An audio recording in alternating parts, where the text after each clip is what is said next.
Good PM sir, may tanong ako. Nagka-settled na kami ng employer ko. Usap na kami about sa makuha kong compensation, lahat. And mag-send si current employer ko sa Kiwa ng Article 74, Saudi Labor Law. Accept ko, tas pwede na ako makatransfer sa iba or mapasukan ng bagong employer yung Kiwa ko pag i-accept ko. So, magandang gabi mga kabayan, ano. Ah, may isa tayong kabayan na nag-message na yun nga,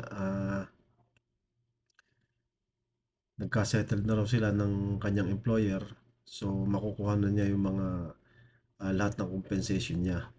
Bali kasi ang nangyari dito kay kabayan is medyo matagal na to, no? Ngayon, hindi ko na nga matandaan din. Ngayon ko lang uli nakita na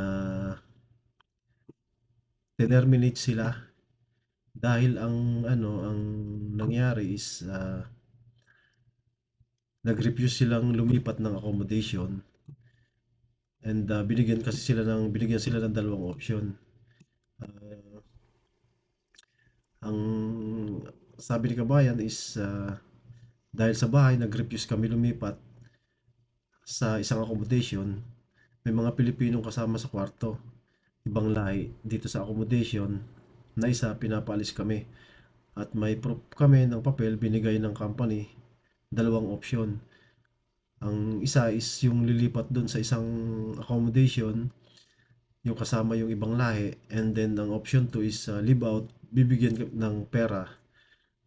So yung pinili namin is yung option 2, pero tinerminate kami ng employer kaya nag-file kami sa labor. So yun yung unang ano ni kabayan, message niya, medyo matagal na rin. Siguro last month pa to. So ngayon ang nangyari is yung employer nag-file din sa kanila ng case, Article 80. Yun nga dahil sa tinerminate sila ng ano. Kaya ang nangyari is inilaban nila ano yan, nila kabayan. And yun nga today nag-message si kabayan regarding sa nakipag-settle na sa kanila yung kanilang employer, and bibigyan sila ng mag uh, mag-upload ng bagong contract gamit ang Article 74 mutual agreement, kasi nga is pumayag na si kabayan na settle. And nagtatanong siya kung makakalipat na raw ba siya pag ano yun, i-upload. Nakuha na niya yung bagong kontrata, and then i-terminate yung contract. So, ang tanong niya is kung makakalipat na raw nga pa siya after noon. So, pwede na mag-transfer kapag in-accept ang Article 74 ng termination, pero may important conditions dyan kabayan. So, ano mangyayari pag in-accept mo yung Article 74 sa Kiwa? It means officially end na yung contract mo. So, it means legal exit. Ang status mo is magiging ended, terminated sa Kiwa. So, wala ka nang magiging obligation sa current employer. Makaka-transfer ka ba kaagad? Ang tanong. Yes, kung may new job offer sa Kiwa, then active yung ikama, wala kang pending case, violation, and kapag na-accept mo na yung Article 74, pwede na mag-send yung, kung meron ka ng new employer, ng bagong job offer sa Kiwa, then i-accept. So, after that, magkakaroon ng transfer process. Ang important na dapat i-check is siguraduhin na ang reason is uh,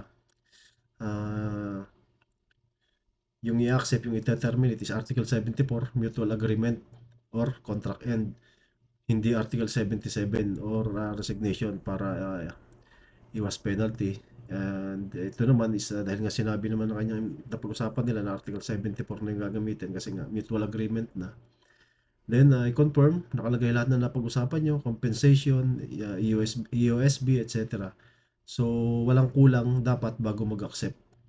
So ang reality check natin kung maayos ang usapan, settled na, ito yung pinaka-safe way na paraan para makalipat, walang penalty, and then clean yung record sa Kiwa. Ah, Kaya ayun mga kabayan, magandang balita yon dahil may isa tayong kabayan na na naayos. Kumbaga, nakuha niya ah, yung compensation na para naman talaga sa kanila kasi nga parang hindi naging ah, anong tawag dito, yung naging parang unlawful termination nga ang nangyari. Kaya siguro kaya nakipag-settle na rin yung employer para maayos na rin at matapos. So, ayun, kaya mga kabayan, kung meron po tayong problema is wag po tayong mag-aabol. Ah, Wag po tayong basta umalis, daanin natin sa tamang process. And kung sa tingin natin is talagang may violation, may nilabag sa ating karapatan is daanin po natin sa legal na paraan para in the future hindi po tayo mabaliktad, hindi tayo ang maging hindi yung lalabas na tayo pa ang may kasalanan or ang may violation. So kaya ang content na ito is share ko sa inyo for general purposes only. Hindi po ito legal advice. Lagi po kayong didepende sa Kiwa system, sa Saudi labor regulations, and verify kayo lagi sa mga official platforms kagaya ng Kiwa at ng MHRSD. And mga kabayan, kung meron po kayong question, tanong, doon po kayo mag-post sa aking website sa pinoytalks.com para po masagot ko ng detailed. And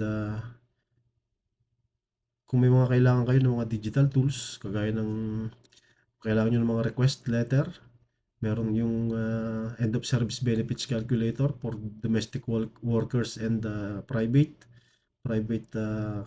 skilled, and resume builder kung kailangan nyo ng resume. Visit nyo lang yung pinoytalks.com. Free naman po yun, wala po yung bayad. Mag-join lang kayo. And yun nga, doon po kayo mag-post ng question para masagot po natin ng detailed.